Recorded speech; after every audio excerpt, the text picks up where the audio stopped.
¿Qué tal? Muy buenas tardes, amigas y amigos. Los saludo con mucho aprecio, con mucho afecto. Les agradezco mucho la invitación a esta asamblea de Concanaco Servitur.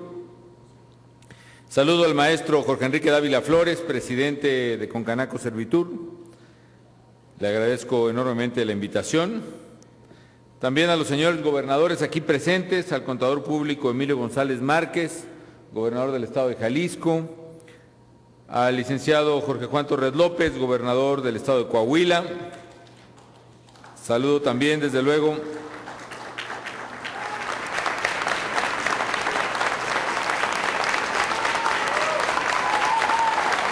trajo porra, Coahuila. ¿Será que el presidente de Concanaco también es de allá? Muy bien, muy bien.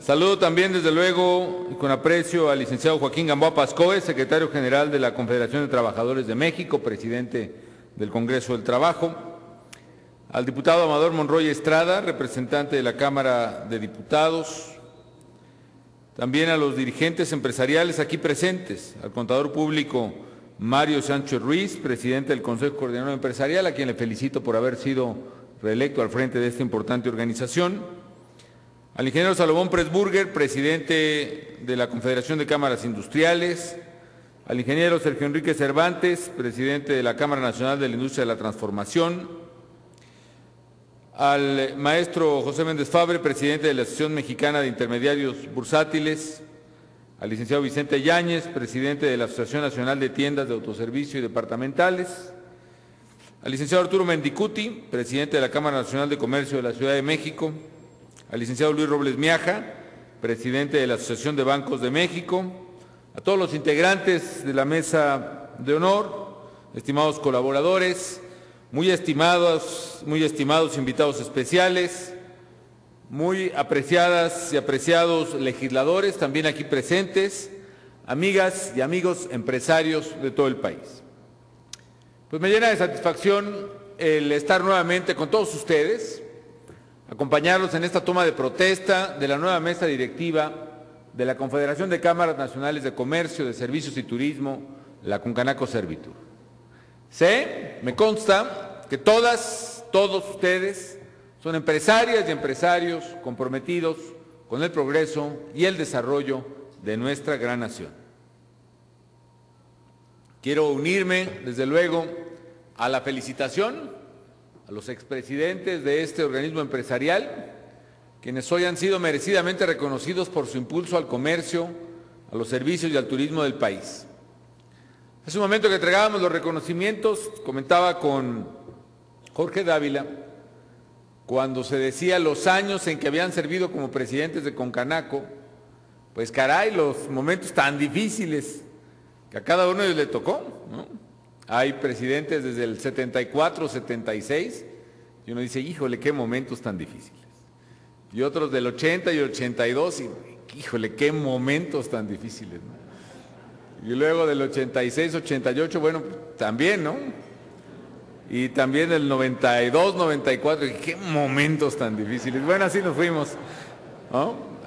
También, desde luego, a Concanaco pues le ha tocado vivir momentos complicados, de que he sido presidente, a los presidentes de Concanaco con los que he tenido el honor de tratar, pues también, sobre todo la del 2009, que caray, qué momentos tan difíciles, pero afortunadamente, amigas y amigos, estamos entrando ahora a un momento no tan difícil en lo económico y en el que México va saliendo adelante.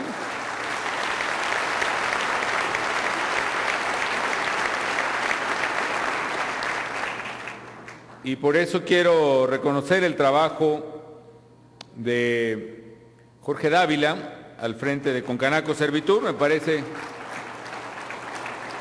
que es muy meritorio y habla del trabajo el hecho de que haya sido reelecto para este nuevo periodo de responsabilidad. Yo quiero refrendarles a ustedes, amigas y amigos, el compromiso del gobierno federal de seguir trabajando, de seguir actuando codo con ustedes para que entre todos promovamos verdaderamente el desarrollo de estos sectores clave de nuestra economía. También quiero reiterar, y no me canso de hacerlo, por esta extraordinaria campaña que Concanaco ha lanzado en todo México. Hablemos bien de México, hablemos y actuemos bien por México, que en su primera etapa se enfocó a recuperar el ánimo colectivo y el orgullo nacional. Pienso que en un momento que hacía más falta, pienso que en un momento en que parecía que había un constante esfuerzo por abatir el ánimo nacional, por plantear que pues las cosas, todo estaba mal y que no había remedio para las cosas. El espíritu positivo, constructivo de Concanaco Servitur, aún en medio de los problemas que desde luego tenemos, ha sido muy positivo para el país y ya empieza a rendir fruto. Y celebro que ahora, en esta segunda etapa, hablemos y actuemos bien por México, donde ya están prácticamente todas las cámaras del país impulsando esta campaña, esté orientada a promover cualidades, acciones positivas de los mexicanos. La verdad es que basta simplemente ponernos a hacer un recuento de lo bueno, de lo positivo, que millones y millones de mexicanas y mexicanos, entre ellos millones y millones de comerciantes del país, hacen todos los días para darnos cuenta no solo de la grandeza, sino de las grandes fortalezas de nuestro querido México. Hoy, amigas y amigos, tenemos además bases sólidas para hablar bien de México. Ciertamente tenemos desafíos muy importantes que hay que encarar y que los estamos encarando, pero a la vez sería injusto el no reconocer lo que está cambiando nuestro país en estos años, en esta década que acaba de terminar. Miren los resultados del censo, por ejemplo. Ahí cuando tengan tiempo, y si no, háganle un huequito porque es bien interesante, ¿no? Les sugiero que revisen los datos del censo que acaba de publicarse esta misma semana por Eduardo Sojo, el presidente, el director del INEGI. En esencia, bueno, hay muchas cosas interesantes, pero yo resumiría en general que el censo refleja un mejoramiento, un fortalecimiento de las condiciones de vida de las familias mexicanas, en muchos casos de su economía. Por ejemplo, el dato de los sueldos que se ganan en México. Es muy alentador ver que en la última década aumentó el número de trabajadores que perciben mejores salarios y bajó el número de trabajadores que perciben los salarios más bajos.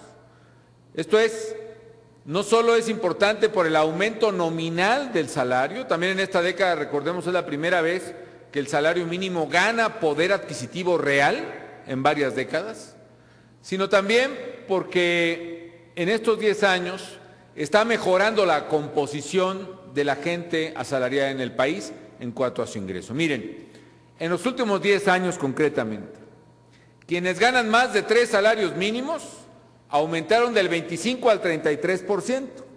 En contra, quienes ganan menos de 2 salarios mínimos, 1 o 2 salarios, que eran 42% en el 2000, bajaron a 31%. Es decir, está mejorando la composición en la masa salarial. También el censo nos arroja un dato muy importante para México, pero especialmente para ustedes, amigas y amigos. El dato es que esta década consolida que ustedes, los comerciantes, los prestadores de servicios, los dedicados al turismo, ya son mayoría, y yo diría abrumadora mayoría en las actividades del país. Es decir, ahora la población ocupada en el comercio, en los servicios o en el turismo, ya es el 61% de los mexicanos, es decir, la gran mayoría de la actividad económica está precisamente donde ustedes trabajan día con día. Y eso se puede ver en muchos indicadores. Por ejemplo, los estados con vocación turística son los estados que más han atraído mexicanos, son los que tienen más inmigración, digámoslo así. ¿Por qué? Porque ahí se revela el enorme potencial de esas actividades, particularmente turismo, pero también el comercio. Por ejemplo, en los últimos 5 años, Baja California Sur acumuló más de 56,000 migrantes internos, lo que equivale al 10% de su población. Quintana Roo, por ejemplo, y Baja Sur crecieron en esta década casi 20% en el tamaño de su población. Por otra parte, amigas y amigos, también hay buenas noticias que se reflejan en la marcha de la economía. El crecimiento del año pasado, como les comentaba yo anteriormente, fue el más alto en toda la década, 5.5. Y se dice rápido, pero también fue el tercero más alto desde 1982. Es decir, el tercero más alto en 29 años. Y lo bueno es que el ritmo de crecimiento sigue empujando fuerte. El IGAE, el Indicador Global de la Actividad Económica, acaba de publicarse para el mes de enero de 2011. ¿Cómo salió la economía en el mes de enero? Siguió creciendo no solo al 5,5% del año pasado, sino al 5.85%, incluso por encima de la expectativa del mercado. Tenemos que seguir así. Pero para consolidar este crecimiento, amigas y amigos, tenemos que apoyar el desarrollo del sector productivo, del motor fundamental de nuestra economía. Y para hacerlo, lo que estamos haciendo es acciones que generen las mejores condiciones posibles para que las empresas puedan crecer, puedan invertir, para que la gente pueda diariamente abrir la cortina de su negocio y tener éxito. ¿Qué tipo de acciones? Primero, empresas. Sabemos que las empresas requieren un entorno adecuado que facilite el crecimiento. Y para ello emprendimos una muy agresiva reforma regulatoria y hay que ir por más. ¿Qué es lo que hicimos el año pasado? Yo le dije a los secretarios, a ver, díganme, ya, ahora sí que fuera de broma, ya aquí entre nos, ¿no? Díganme exactamente las leyes o los reglamentos que verdaderamente necesiten para jalar todos los días, lo que yo le llamaba el equipaje de mano, lo que se ocupe verdaderamente esencial en la Secretaría. Y todo lo demás, que a lo mejor de muchas cosas ustedes ya ni saben que existen o ni se acuerdan, las vamos a dar por derogadas a mediados del año. Y así fue. Y eliminamos en 2010 15,000 normas que nomás estaban estorbando en el gobierno. Hay una cosa muy importante. Es la primera vez que entra a una reforma regulatoria también la Secretaría de Hacienda, que yo no sé por qué antes decía, no, pero Hacienda no. Hacienda la dejamos así. También le dimos su buena mochada ahí a Hacienda.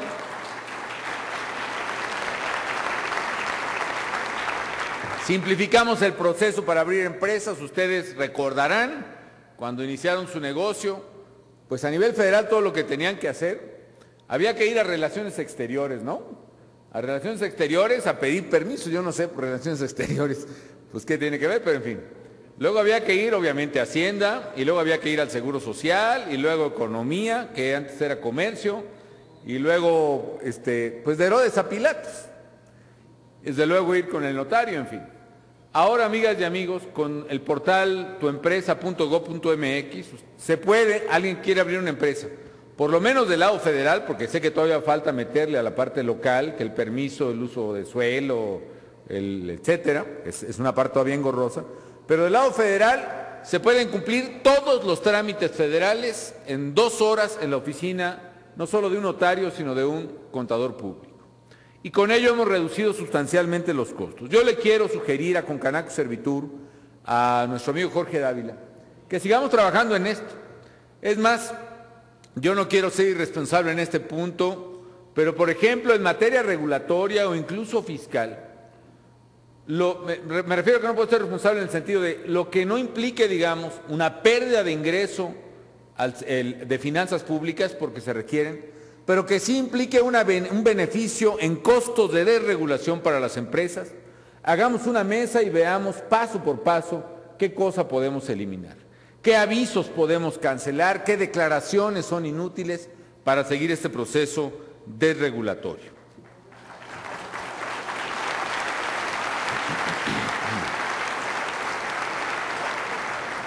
Otra cosa que hicimos, amigos y amigos, que estamos haciendo, es justo lo que señala Jorge Dávila,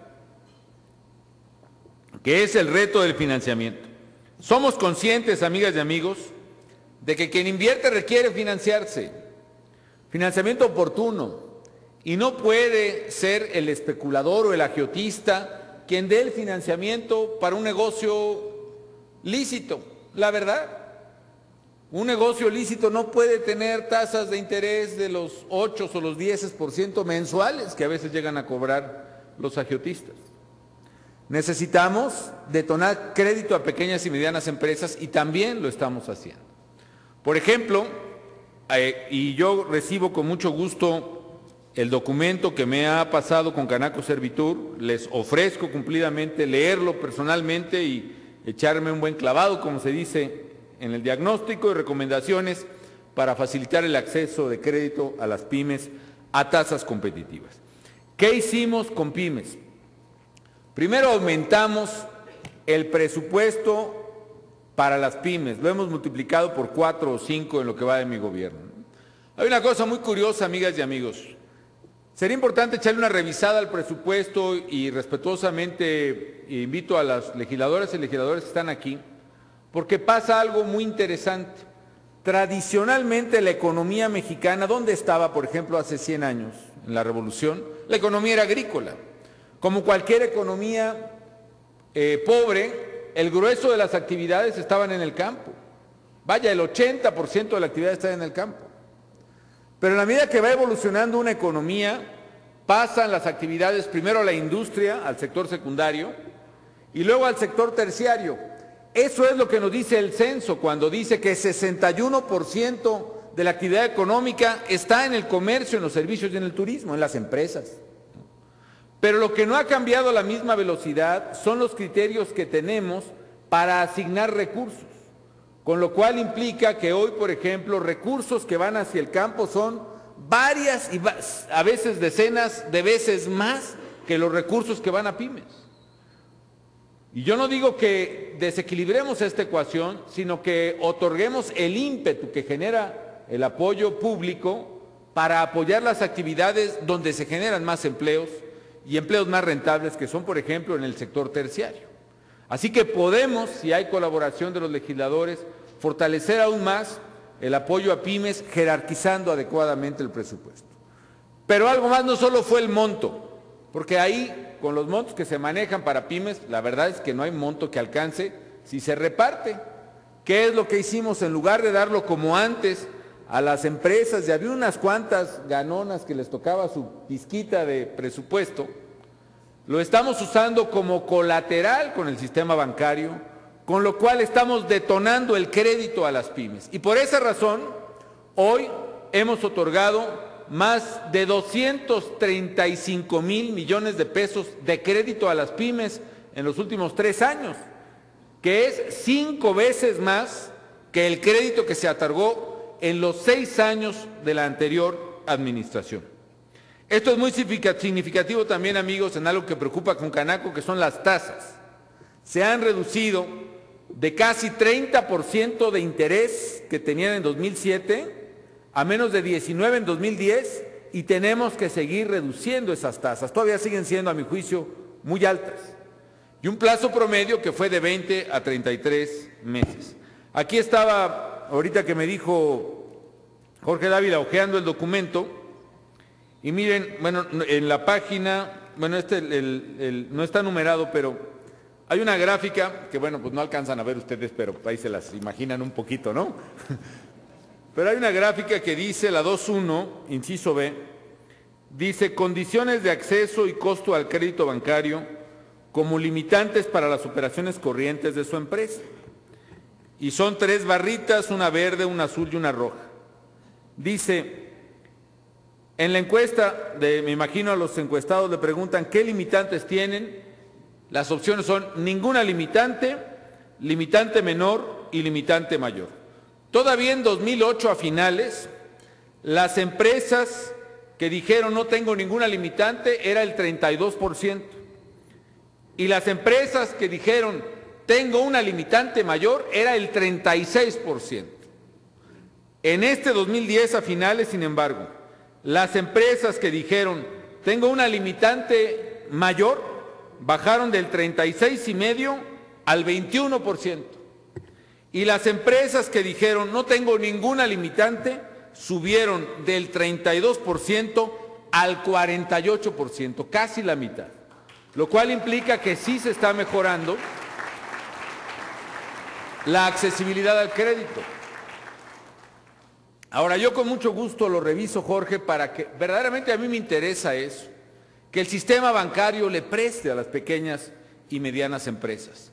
Y si el gobierno puede absorber parte del riesgo, el gobierno con mucho gusto lo absorbe. ¿Por qué? Porque sabemos que si ustedes abren una empresa, pues la abren para trabajar, para generar empleos, para echar adelante nuestra economía. Entonces, con mucho gusto vemos el tema del financiamiento. En tercer lugar, las empresas necesitan estar respaldadas por la firme aplicación de la ley. Miren, se ha demostrado que las economías donde se respeta la ley crecen más rápido. Algunos, como Robert Barro, calculan 2% del PIB en promedio más rápido que las empresas donde no se respeta la ley. Yo no sé si antes o sea el criterio de que hay un espacio gelatinoso de legalidad entre ciertos arreglitos y ciertas maneras y ciertas formas de hacerlo muy ofensivamente, me parece, como se decía antes, a la mexicana. La verdad, eso no hacía avanzar la economía. La única manera, amigas y amigos, que le demos certidumbre a la economía y le demos la fortaleza que necesita el consumidor, el empresario, el financiero, el inversionista, el comerciante, es jugando todos bajo el espacio de la ley. Y por esa razón, amigas y amigos, hemos sido firmes y seguiremos siéndolo en el fortalecimiento de las instituciones de seguridad y de justicia, combatiendo a los delincuentes y consolidando así, es la única manera, el Estado de Derecho que necesita nuestro país para que también funcione su economía y funcione su sociedad. Por eso el gobierno también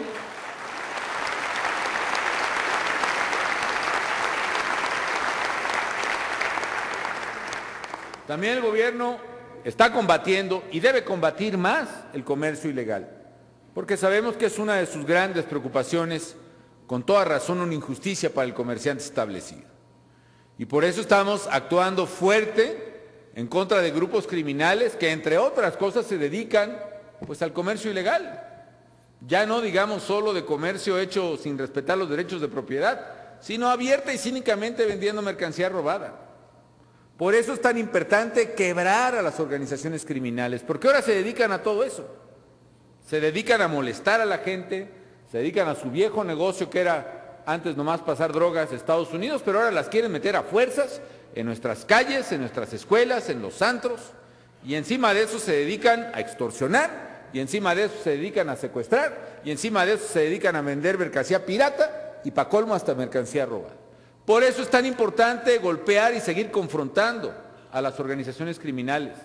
Por eso es tan importante construir a toda velocidad nuevas policías confiables en todo el país.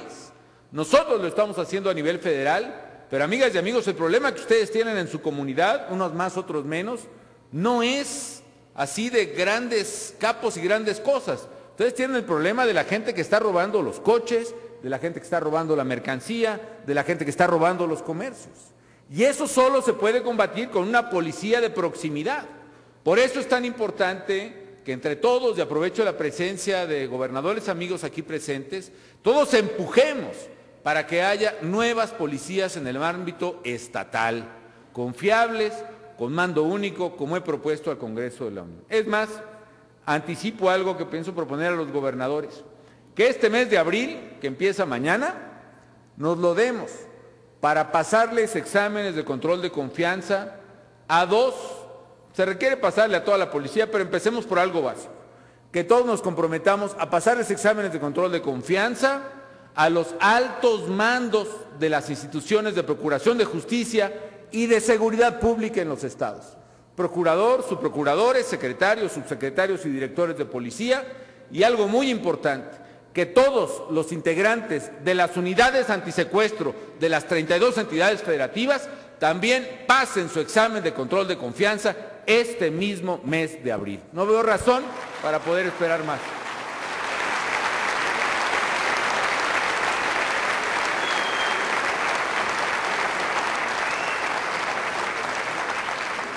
Hablando específicamente del comercio ilegal, déjeme decirle, en esta administración, en lo que he estado de presidente, hemos incautado imagínense nada más, así de prendas de vestir, 88 millones de prendas de vestir. Es decir, hemos incautado, en comparación con los 6 años previos, hemos incautado 30 veces más ropa que en los 6 años anteriores. También hemos asegurado 200,000 aparatos eléctricos, y por poner pues un par de ejemplos, ¿no? La responsabilidad, amigos, es del gobierno, sí, pero los ciudadanos también pueden aportar una buena parte. Por eso los quiero convocar a que redoblemos esfuerzos para combatir estas prácticas. La participación de organizaciones como Concanaco Servitur en mecanismos interinstitucionales es fundamental. Y como ha dicho Jorge, tiene razón cuando él me dijo, necesitamos rehabilitar la Comisión Intersecretarial para la Prevención y Combate a la Economía Ilegal. Lo hicimos y finalmente está rehabilitada por instrucciones mías y ya está funcionando nuevamente esa Comisión Intersecretarial.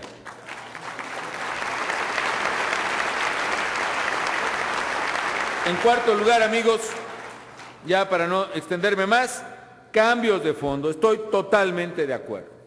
La economía mexicana necesitaba que le cambiáramos el motor. Yo solía decir que cuando era estudiante el primer coche que me compré era un Volkswagen, un bochito, como decíamos, o ya no hay bochitos, ¿no? Solo es de colección, pero... Y pues sí, yo me iba a Morelia, me acuerdo, muy contento los fines de semana, ahí medio se calentaba, y ya sabía que había que bajarse, esperar que se enfriara, y luego con una lima de uñas le limpiaba uno los platinos y le movía el distribuidor y ya, ¿no? Pero pues la verdad es que mi coche no iba a ir muy lejos, ¿no? Así le pasa a la economía mexicana. Ya no aguanta estarle limándole los platinos. Necesitamos cambios de fondo. Y eso es lo que hemos intentado, por ejemplo, y lo hemos logrado, hay que reconocerlo, porque luego se dice que en el Congreso no se coopera, no hay acuerdos. La verdad es que sí hemos logrado acuerdos. Lo hicimos con la reforma de pensiones, lo hicimos con la reforma en materia de energía, muy complicada. Hicimos cambios que no dependen del Congreso, pero que también eran muy difíciles, como por ejemplo la extinción de Luz y Fuerza del Centro, que está dándole competitividad a la zona centro del país. En fin, son cambios estructurales. Y ahora necesitamos otros. Yo por eso celebro la enorme responsabilidad con la que los sindicatos, y aquí lo digo con la presencia de don Joaquín Gamboa, los sindicatos están asumiendo el reto de una reforma laboral. Quizá no sea del gusto de todos. Dicen que lo que refleja una buena negociación es cuando la negociación no es del gusto de nadie, ¿no? Porque eso implica que todo el mundo puso algo sobre la mesa. Pero sí necesitamos impulsar esa reforma laboral, que como dijo Jorge Dávila, le dé oportunidades de trabajo a las mujeres, a los jóvenes, le dé oportunidad a la economía de incrementar su productividad, elimine barreras de entrada al mercado. Otra reforma que ahí les encargo encarecidamente a los legisladores es la reforma en materia de competencia económica. Sí necesitamos una ley que elimine las barreras de entrada, que establezca políticas claras contra prácticas monopólicas, que le dé fuerza a la autoridad para ser un árbitro con peso, con tarjetas amarillas y rojas, que ponga orden precisamente entre los actores económicos. Y también coincidimos, amigas y amigos, en una reforma que permita al Estado contar con mayores recursos para atender las enormes necesidades que impulsen el crecimiento de México. No hay mejor, además, tenemos una gran oportunidad, amigos. Un último dato del censo. En Italia, por ejemplo, el número de gentes dependientes, fundamentalmente adultos mayores y niños, es más del doble que el número de gente que está en edad de trabajar. En México, sin embargo, es al revés. La edad de los mexicanos es una edad joven, 29 años en promedio. La mitad de la población tiene 26 años de edad o menos. Y la gente que está entre 15 y 65 años, es decir, en edad de trabajar, es el 65%, es decir, más del doble que la gente dependiente. Con lo cual quiere decir que por cada persona que no puede trabajar, hay 2 que sí lo pueden hacer. Eso se llama bono demográfico, que lo debemos aprovechar para generar constante incremento en el ingreso de las familias mexicanas. Yo creo, amigas y amigos, que evidentemente México tiene desafíos y problemas, pero también tenemos grandes cosas. Tenemos una economía que está creciendo y que está generando empleo masivamente. Tenemos las finanzas públicas en orden. Tenemos reservas internacionales capaces de pagar, si fuera necesario, el doble de la deuda externa que debemos. Tenemos también un sistema educativo que funciona todos los días, que ha creado 90 universidades nuevas en 4 años. Un sistema educativo que ya le da escuela primaria a todo niño en edad escolar. Tenemos un sistema de salud que ha duplicado la capacidad de atención médica a la población mexicana en menos de una década y que pronto llegará al anhelo que no han alcanzado muchas naciones desarrolladas, que es cobertura universal de salud. Tenemos democracia, donde se habla, se discute, se critica, donde hay poderes públicos autónomos, pero hay libertad en un país donde se elige y se le exigen cuentas a las autoridades. Y sobre todo tenemos, además de un gran país con vastos y riquísimos y bellísimos recursos naturales, tenemos lo mejor, que es la gente. Tenemos todo, amigas y amigos, para hacer de nuestro México lo que queremos que sea México. Un país fuerte, un país justo, un México seguro. ¿Por qué no? Sí se puede tener un México seguro, un México próspero, un México más libre, un México más democrático, un México más limpio, que nos dure para siempre, que sea armónico con el medio ambiente. Todo eso se puede, amigas y amigos, si sabemos encontrar el camino de la concordia y del entendimiento entre los mexicanos, sin claudicar, sin renunciar a los principios y a las ideas que queremos. Yo creo, amigas y amigos, en ese México. Sé que ese México vendrá con nosotros, sin nosotros, como decía Manuel Cloutier, o a pesar de nosotros. Y más vale que venga con nosotros, con nuestro esfuerzo, y más vale que venga con nuestro esfuerzo ahora y no después. Hoy se puede, hoy lo haremos los mexicanos. Sepa la Concanaco Servitur que cuenta con el gobierno y con el presidente de la República, y yo sé que cuento también con las mujeres y hombres comerciantes de México. Muchas gracias.